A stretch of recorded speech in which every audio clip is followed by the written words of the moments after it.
नमस्कार दोस्तों। Sexual activity मतलब सेक्स करना ये भी एक आर्ट होता है। आपके पार्टनर को स्टिमुलेट कैसा करना ये भी आर्ट होता है। It is the art of loving. आप अपने पार्टनर के साथ में किस तरह से सेक्स करते हो, किस तरह से आर्टिस्टिक बिहेव करते हो, उसी के ऊपर आपका सेक्सुअल लाइफ डिपेंड होता है। और उसी में एक आता है कि fingering. Fingering is the also art कि फिंगरिंग आपके पार्टनर को कैसा करना है, क्यों करना है और कब करना है, लेडीज़ ने कब करना है, पुरुषों ने कब करना है, इस सभी के बारे में आज हम इस वीडियो द्वारा साइंटिफिक इन्फॉर्मेशन लेने की कोशिश करेंगे। मैं हूं doctor Umesh. As a clinical sexologist गए 40 साल से मैं प्रैक्टिस कर रहा हूं। दोस्तों, अगर मेरे वीडियो आपको अच्छे लगते होंगे, कुछ आपको नॉलेज शेयर करते होंगे, तो डेफिनेटली आपको लाइक करना है और मेरे चैनल को सब्सक्राइब करना है। तो दोस्तों, आज का जो हमारा सब्जेक्ट है fingering. Fingering is the art. Fingering बोल तो क्या होता है कि ये फिंगर से या दो फिंगर से जो भी अपने सेक्सुअल एक्टिविटी अराउज करने को या अपने पार्टनर को अराउज करने के लिए जब हम यूज़ करते हैं उसको हम फिंगरिंग बोलते हैं। फिंगरिंग अगर चाहे तो जो भी मतलब लड़की रहती है, मतलब शादी से पहले, वो अपने सेक्सुअल पार्ट को अराउज करके अपने सेक्सुअल पार्ट को समझने के लिए, अपने स्टिमुलेंट पार्ट को समझने के लिए या स्टिमुलेंट पॉइंट को समझने के लिए फिंगरिंग का इस्तेमाल कर सकती है।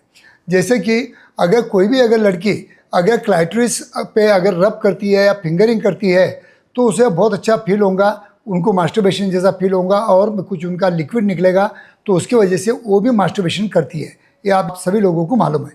उसी तरह उन्हें सेल्फ फिंगरिंग करके अपना जी स्पॉट कहाँ पे है, अपने को कौन सा पार्ट पे स्टिमुलेशन ज़्यादा मिल रहा है, वो अगर अपने शादी के बाद में पार्टनर को अगर समझा देती है तो डेफिनेटली आपके सेक्सुअल एक्टिविटी में चार चांद लग सकते हैं। तो दोस्तों, अगर शादी से पहले कोई भी लड़की ने अपने सेक्सुअल पार्ट के अराउजल पार्ट को समझने के लिए फिंगरिंग काफ़ी लेडीज़ करती है, काफ़ी लड़कियां करती है, लेकिन करना बहुत ज़रूरी होती है। इससे और एक बेनिफिट क्या होता है कि जब भी आप फिंगरिंग करते हो तो फिंगरिंग की वजह से आपके मन में जो डर रहता है, जो शादी के बाद में सुहाग रात के दिन जो आपके माइंड में एंग्जाइटी डेवलप होती है या फिर डिप्रेशन आ जाता है या कुछ दड़पन आ जाता है, तो वो दूर करने के लिए भी अगर शादी से पहले कोई लड़की अगर फिंगरिंग करती है तो हम एडवाइस करते हैं। दूसरी बात, अगर पुरुषों को अगर फिंगरिंग करना है आफ्टर द मैरिज तो वो किस तरह से की जाती है, वो भी एक आर्ट है। क्योंकि डायरेक्ट फिंगरिंग करोगे, आपके नेल नहीं कट करोगे, आप उनको अब्यूज़ करोगे या इंजोर करोगे तो कभी भी आपको लाइफ लॉन्ग फिंगरिंग करने नहीं देंगी। तो आपको नेल की केयर करना है, आपका एंटीसेप्टिक हाथ मतलब वॉश करना है ताकि उनको अंदर इन्फेक्शन ना हुए। और फिंगरिंग क्यों करना है पुरुषों को? क्योंकि अपने पार्टनर के जो भी अराउजल पार्ट है, अराउजल पॉइंट है, वो समझने के लिए फिंगरिंग का बहुत इंपॉर्टेंस होता है। ये हमारे काम शास्त्र में सिखाया गया है और यही काम शास्त्र ने पूरे वेस्टर्न कंट्री में हमारे कामा सूत्रा ये मतलब वात्स्यायन जो किताब लिखा है उन्होंने एक्सेप्ट किया है। वही एक्सेप्टेंस हमें भी करना बहुत ज़रूरी बन जाता है। तो दोस्तों, जब भी आप अपने पार्टनर को फिंगरिंग करते हो तो डायरेक्ट फिंगरिंग आपको नहीं करना है। हम डायरेक्ट फिंगरिंग करने का एडवाइस आपको नहीं देते हैं। तो आपको क्या करना है? आपको टू स्टार्ट विथ आप मतलब थोड़ा सा लुब्रिकेंट लेके सिर्फ वजाना जो रहता है या वल्वा रहता है, इसी पे सिर्फ आपको ये मतलब इससे रब करना है। रब करने के बाद में आपको थोड़ा हल्का सा फिंगरिंग करना है। फिंगरिंग करने के बाद में आपको धीरे धीरे क्लाइटरिस ग्रंथि के वहाँ पे फिंगरिंग करना है और उसके बाद में धीरे धीरे आपके मतलब पार्टनर के जी स्पॉट तक पहुँचना है और फिंगरिंग करना है, ताकि आपको उनके अराउजल पार्ट समझने के लिए काफ़ी हेल्प हो सकती है। तो आप अराउजल पार्ट कैसा समझोगे? जैसे आप जी स्पॉट को स्टिमुलेट करोगे तो उनका हिप्स उठा लेंगे ताकि समझ जाना कि ये स्पॉट जो है ये इनका हाईली सेंसिटिव और अराउजल पार्ट है। तो ये बातें समझने के लिए फिंगरिंग किया जाता है।